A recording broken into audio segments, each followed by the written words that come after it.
Hey everyone, and welcome back to the channel Future of Automotive Engineering. Before us stands the Lamborghini Temerario, a masterpiece that redefines the boundaries of performance and luxury. The Temerario's design is a bold statement.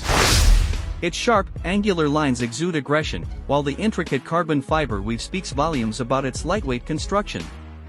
The signature Y-shaped headlights and taillights are an evolution of Lamborghini's iconic design language.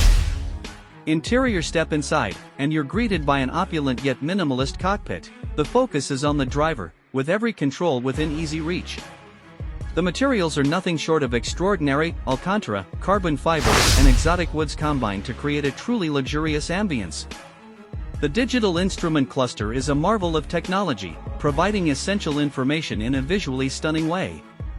But the Temerario is more than just a pretty face.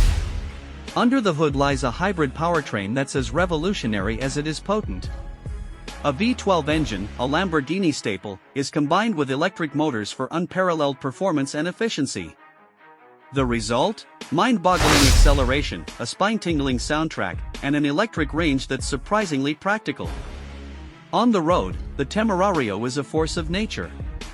Its advanced suspension system and all-wheel drive grip the tarmac like a vice, while the steering is razor-sharp. It's a car that demands respect, but rewards the brave with an exhilarating driving experience. Lamborghini has pushed the boundaries of technology with the Temerario. Active aerodynamics optimize downforce based on driving conditions, while advanced driver assistance systems ensure safety without compromising the raw driving experience. The Lamborghini Temerario is more than just a car, it's a statement. A statement of power, luxury, and innovation. It's a machine that will leave an indelible mark on the automotive world.